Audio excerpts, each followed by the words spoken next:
Dear student, chapter number 3, atoms and molecules. Okay, we we have studied law of chemical combinations. First law is law of conservation of mass. Second law is law of constant proportion. First law we have studied. ये पढ़ा था ना अपना law of conservation of mass, यानी mass neither be create nor be destroy, यानी mass कभी भी न तो बना सकते हैं और न डिस्ट्रॉय कर सकते हैं। ये अपन ने पढ़ा था। यानी रिएक्टेंट जो रिएक्शन में पार्टिसिपेट करते हैं, जितना मास लिया अपन ने उतना ही मास प्रोडक्ट में बनता है। एक बार हल्का सा और बता देता हूँ, A plus B gives C plus D. जितना मास इधर लिया अपन ने, दैट इज कॉल्ड रिएक्टेंट, उतना का उतना मास इधर भी प्रोडक्ट में बन जाएगा। जैसे मान लो आपने 20 ग्राम का कोई रिएक्शंस करवाइए, तो इधर भी प्रोडक्ट में अपने को 20 ग्राम मिल जाएगा। तो ये लो है, मास neither be create nor be destroy. अब सेकंड लो पे आते हैं अपन इस टॉपिक में, लो of constant proportions.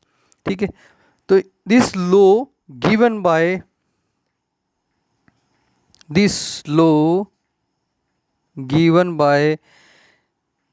J.L. Proust, Proust, okay, in 1799। Okay, तो ये साइंटिस्ट का नाम भी याद रखना है, कभी कभार एमसीक्यू में क्वेश्चन बन जाता है अपने को। ठीक है ना। अब यहाँ पर इसकी डेफिनेशन देखते हैं पहले तो अपन, फिर उसको समझते हैं।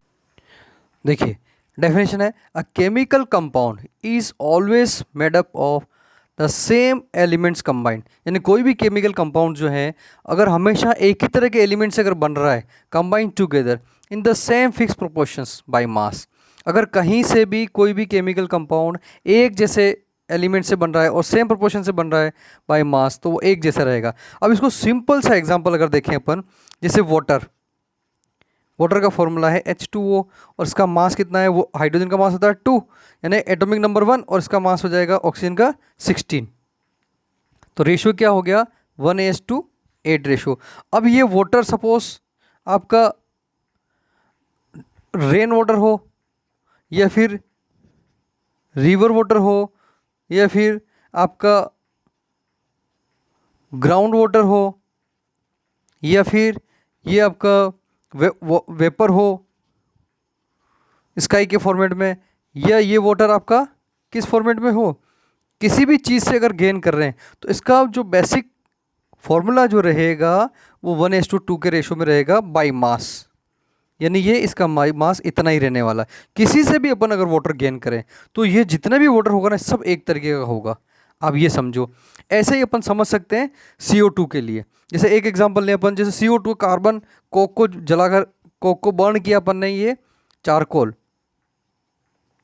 को बर्न किया, ऑक्सीजन की प्रेजेंस में हीट किया, तो क्या बना आपका CO2 बना। दूसरा आपने क्या किया, कैल्शियम कार्बोनेट है, लाइमस्टोन, ये है आपका लाइमस्टोन, इसको अगर आपने हीट किया तब भी क्या बना, CaO, calcium oxide plus CO2। और दूसरा अगर मान लो आपने क्या किया, किसी भी कार्बोनेट की रिएक्शंस करवाई HCl के साथ में, twice HCl, this gives twice NaCl plus H2O plus CO2। अब यहाँ आप देखो 3 इक्वेशन से CO2 बना है, तो CO2 बाई मास कितना होता है, C प्लस O2। यानी कार्बन का जो एटॉमिक नंबर होता है वो तो 6, कार्बन का एटॉमिक नंबर 6 और मास होता है उसका 12। और ऐसे ही ऑक्सीजन का लेंगे, एटॉमिक नंबर उसका 8 और मास होगा उसका 16। तो यहाँ देखो कार्बन का कितना है 12 H2, और कितने ऑक्सीजन है 2, तो यह हो जाएगा 16 × 2, तो ये मास हो जाएगा इसका 32। अब इसको सिंपलेस्ट रेशियो में कन्वर्ट करेंगे तो देखो 6:16 और 3:8। तो बाई मास रेशियो क्या रहने वाला इसका, 3:8। तो किसी भी कंपाउंड्स को, ये जैसे CO2 को अपन ने टारगेट किया, किसी भी मेथड से CO2 बनेगा तो उसका बाई मास रेशियो कितना आएगा, 3:8। वाटर किसी भी मेथड से बनेगा, आपके पास अगर बन रहा है, तो उसका बाई मास रेशियो कितना रहने वाला है, 1:8।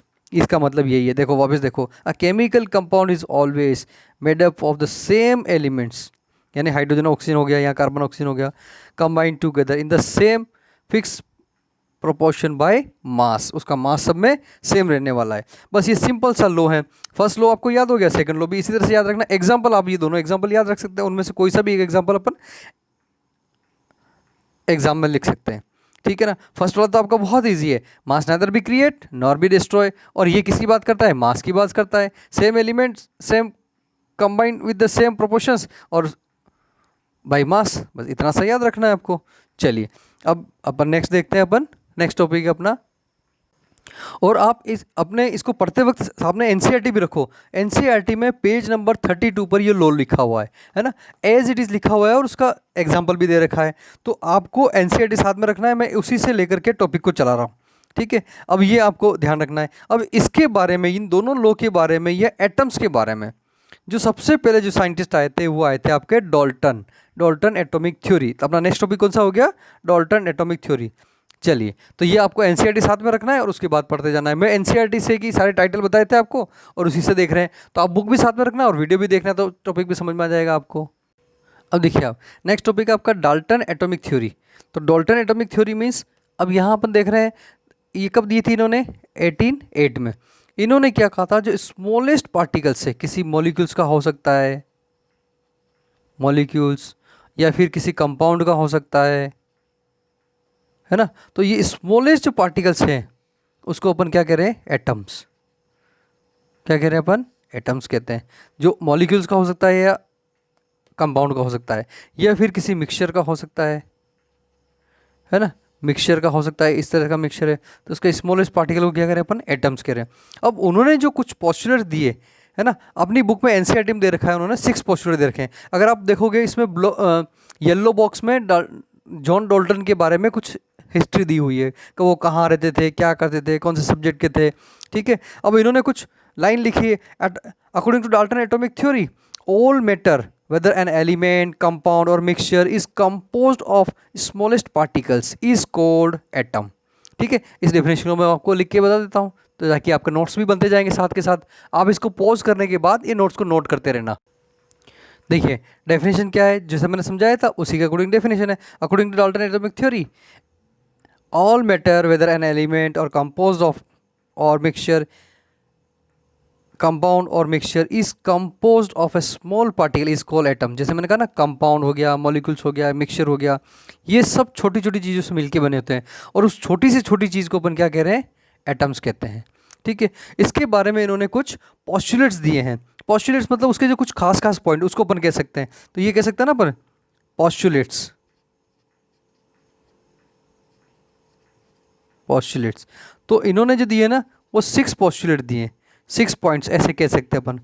ठीक है, अब ये 6 पॉइंट जो है वो सारे एटम्स के बारे में है। ठीक है, तो इसमें मैं बता दूं आपको, एक एक को लेते जाते हैं अपन, एक्सप्लेन करते जाए। फर्स्ट पॉइंट जो दे रखा है इन्होंने, देखिए 2 पॉइंट किस तरह से, all matter is made up of very tiny particles are called atoms. यानी जितने भी बने हुए जैसे मॉलिक्यूल्स, कंपाउंड, मिक्सचर, ये सारे एक छोटे से पार्टिकल से बने हैं, उसको उसको क्या कह रहे हैं अपन, एटम कह रहे हैं। तो फर्स्ट पॉइंट तो वैसे ही एक्सप्लेन हो गया अपना। सेकंड पॉइंट देखो, आपने भी एक दो पोस्टुलेट, 2 लॉ पढ़े थे। तो फर्स्ट लॉ कौन सा था, लॉ ऑफ कंजर्वेशन ऑफ मास। तो वो क्या कह रहा था, matter neither be create nor be destroy, यही बात कही थी। ये सेकंड पॉइंट भी यही कह रहा है। देखो, atoms are indivisible particles which can not be created और destroyed in a chemical reactions. तो इसका मतलब ये पॉइंट जो है वो किसको फॉलोअप कर रहा है, तो वो अपन ने देखा ना, लो, उस लो को फॉलोअप कर रहा है। तो यहाँ पर उस लो को अपन लिख देते हैं, लॉ ऑफ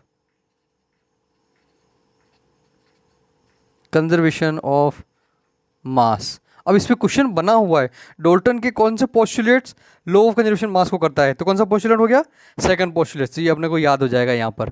अब नेक्स्ट पोस्टुलेट अब इसी तरह से देखिए, थर्ड पॉइंट क्या कहता है, atoms of a given element are identical mass and chemical properties. इसका मतलब कोई भी एलिमेंट जो है तो वो है, उसका आइडेंटिकल मास होता है और उसकी केमिकल प्रॉपर्टीज होती है। जैसे देखो आप, कार्बन, इसका एटॉमिक नंबर 6, इसका मास हो गया 12। अभी मास कैसे निकालते हैं, सम ऑफ प्रोटॉन प्लस न्यूट्रॉन। तो इसमें 12 मास है, इसका मतलब प्रोटॉन कितने हो गए 6 और न्यूट्रॉन में कितने हो गए 6, तो मास कितना हो गया इसका 12। और ये जो दे रखा है आपका नंबर ऑफ प्रोटॉन है, ये इस तरह से अपन ने पहले वाले चैप्टर में पढ़ चुके है ना। तो ऐसे ही जैसे ऑक्सीजन की बात करेंगे तो ऑक्सीजन का मास कितना है 8 और इसका एटॉमिक नंबर कितना है 8 और इसका मास हो जाएगा 16। सेम विद द नाइट्रोजन, तो एटॉमिक नंबर 7 और मास हो गया इसका 14। तो केमिकल प्रॉपर्टीज भी सबकी अलग है। जैसे कार्बन आपका सॉलिड फॉर्म में है, ऑक्सीजन आपका गैस है, नाइट्रोजन गैस है। ऐसे ही अपन जैसे किसी भी को भी ले सकते हैं, जैसे हाइड्रोजन ले लिया 1 और 1 ये गैसियस फेज में है, तो सबकी केमिकल प्रॉपर्टीज भी अलग अलग रहती है।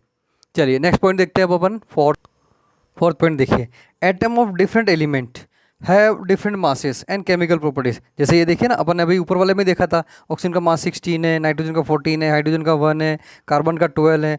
ऐसे ही अपन क्लोरीन लेंगे तो 17, 35.5 ये एवरेज लिया हुआ है। ऐसे ही अपन जैसे ऑर्गन का लेंगे, है ना, ऐसे पोटेशियम, ऐसे ही कैल्शियम ले लो 20, 40 हो जाएगा। तो इस तरह से इनके सबके मास ये रहेंगे। जैसे 18 इसका है, इसका 19 है, तो ये एटॉमिक नंबर और इसके हिसाब से इसका मास हो जाएगा। तो सबके जितने मास होंगे उन सबकी प्रॉपर्टीज़ भी अलग अलग होगी, केमिकल प्रॉपर्टीज़ भी। तो इस तरह से ये सारे डाल्टन के पोस्टुलेट्स हैं। तो फिफ्थ पोस्टुलेट्स अपन देखते हैं। देखिए नेक्स्ट पॉइंट अपना फिफ्थ है, एटम कंबाइन इन द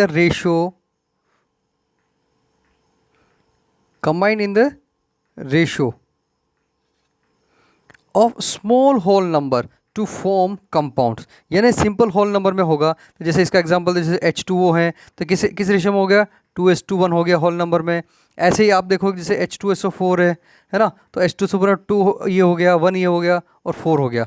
तो ये सिंपलेस्ट होल नंबर रेशियो में कंबाइंड हो रखा है। ऐसा नहीं हाफ है या कि ऐसा नहीं रहेगा, ये कंप्लीट होल नंबर में रहने वाले।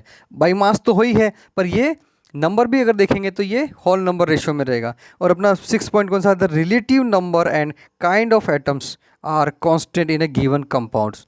तो कोई भी कंपाउंड हुआ तो उसके जो एटम्स है वो कांस्टेंट रहेंगे। जैसे H2SO4 सल्फ्यूरिक एसिड किससे बनता है, हाइड्रोजन, सल्फर और ऑक्सीजन से। 2 हाइड्रोजन चाहिए, 1 सल्फर चाहिए, एक और ये 4 ऑक्सीजन चाहिए, तो इससे ये बन जाएगा। जैसे वाटर है तो 2:1 हो गया, 2 हाइड्रोजन प्लस इजिकल टू 1, तो ये इस तरह से ये बन जाएगा इस रेशियो में। ठीक है, तो ये इसके पोस्टुलेट्स हो गए। तो अपने को ये ध्यान रखना है। देखिए सेकंड पोस्टुलेट्स किसको शो करता है, लॉ ऑफ कंजर्वेशन मास को। अब अपना जो सेकंड लॉ था वो क्या था, लॉ ऑफ कांस्टेंट प्रॉपर्टीज। इससे पहले अपन ने देखा था ना, chemical compound is always made up of the same element combined together in the same fix proportion. तो अब बताइए इसमें से कौन सा हो गया ये, तो ये हो जाएगा फोर्थ। इस तरह से तो ये अपने को ये याद रखना है। फोर्थ और फिफ्थ भी इसी तरह से इसी की बात करता है। तो ये अपने को डाल्टन एटॉमिक थ्योरी याद रखनी है। इस पर क्वेश्चन आता है 1 मार्क्स का। ये 1 मार्क्स में पूछ सकते हैं, 2 पोस्टुलेट्स हैं। अगर 2 मार्क्स में पूछा तो सारे पोस्टुलेट पूछ सकते हैं, या फिर कौन सा पोस्टुलेट्स लॉ को, डेफिनेशंस को भी जस्टिस करता है। तो ये इसको भी याद रखना है अपने को। तो इस तरह से डाल्टन एटॉमिक पोस्टुलेट्स थोड़ी जो आपकी बुक में पॉइंट्स दे रखे हैं, मैंने उन्हीं को एक्सप्लेन किया है, तो आप वो बुक वाले पॉइंट्स को याद रखना है। अब इसमें इसके बाद जो आपके ये ब्लू लाइन में सारे क्वेश्चंस दे रखे हैं, इसी से रिलेटेड दे रखे हैं, ठीक है ना, तो ये अपने को याद रखना है। ठीक है, चलिए आगे चलते हैं नेक्स्ट टॉपिक पे अपन।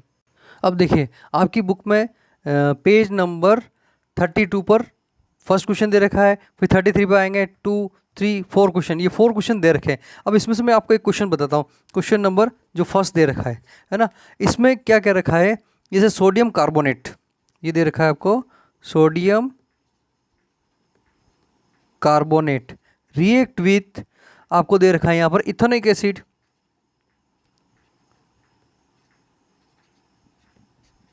गिव्स तो सोडियम इथेनोएट,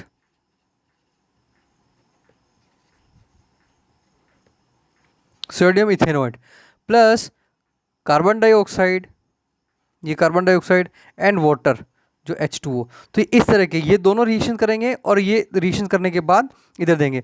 अब आप ये ध्यान रखो, जो एरो के इस तरफ हैं उनको अपन कहते हैं रिएक्टेंट। जो सब्सटेंस रिएक्ट करते हैं आपस में, और जो एरो के इधर लिखे हुए वो सारे क्या कहलाते हैं, आपके प्रोडक्ट कहलाते हैं।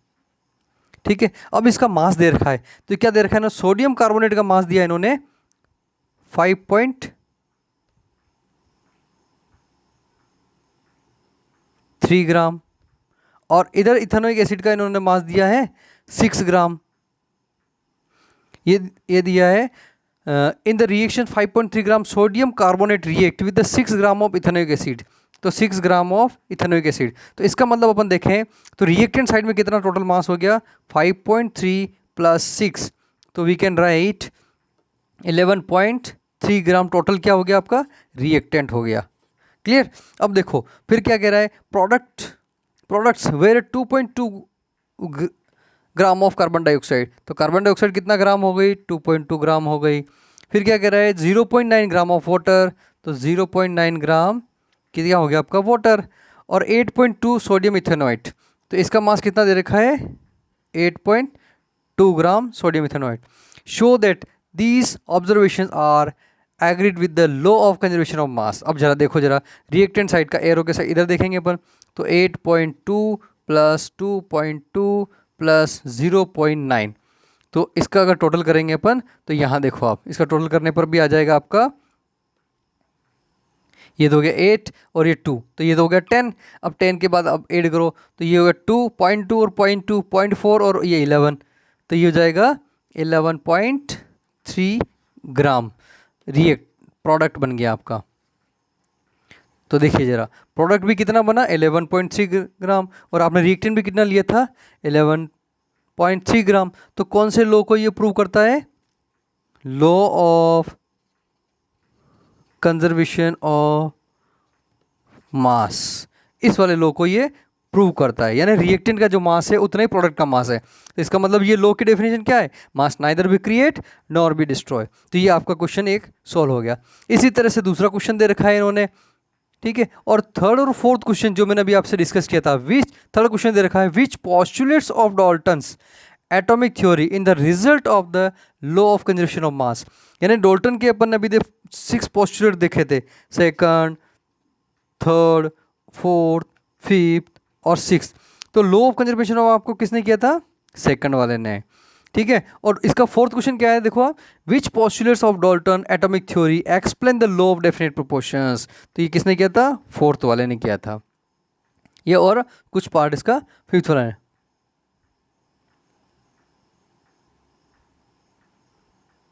ठीक है। तो ये अपने को इसको सॉल्व करना है इस तरह से। चलिए देखो इसमें क्या है कि ये जो वाला है ये तो सेकंड को कर रहा है, पर इसमें थोड़ा सा करेक्शन है, जो ये रहेगा आपका सिक्स वाला क्या था आपका, the relative number and kind of atoms are constant in a given compound. तो कांस्टेंट है ना, कांस्टेंट की बात करता है वो गिवन कंपाउंड में, और ये neither be create not be destroy की बात करता है। तो ये तो हो गया सेकंड और ये हो गया आपका सिक्स्थ। तो ऐसे याद रखेंगे अपन इसको, तो थोड़ा सा करेक्शन कर लेते हैं अपन, तो ये इसमें याद रह जाएगा आपको। चलिए अब अपन आगे चलते हैं। आपके पास टॉपिक दे रखा है atoms, what is atom, symbol of atoms. ये चैप्टर आपका अगर देखोगे आप तो बेसिक के भी लिए सबसे इंपॉर्टेंट चैप्टर है आपका। अगर इस चैप्टर को अपन अच्छे से समझ गए तो आगे की जो फ्यूचर केमिस्ट्री है, 10th क्लास की, 11th क्लास की, 12th क्लास की, वो केमिस्ट्री आपकी बहुत अच्छी से क्लियर हो जाएगी, क्योंकि इस चैप्टर को समझना बहुत इंपॉर्टेंट है, ठीक है। तो आप साथ के साथ में एनसीईआरटी भी रखें और साथ के साथ में इसको भी देखें। तो नेक्स्ट टॉपिक आपका दे रखा है बुक में पेज नंबर 33 पे, व्हाट इज़ एन एटम। फिर उसके बाद दिया हाउ बिग आर एटम्स। फिर नेक्स्ट टॉपिक दिया है ना, what are the modern day symbols atom of different element. क्योंकि डिफरेंट एलिमेंट है तो उनके सिम्बॉल्स भी डिफरेंट होने वाले हैं, तो इसलिए अपने को याद रखना, ये बहुत इंपॉर्टेंट चैप्टर है, आप ये मान के चलें, ठीक है। जो भी क्वेरीज हो, जिस दिन आपकी ऑनलाइन क्लास हो उस दिन आप मुझसे पूछ सकते हो, ठीक है।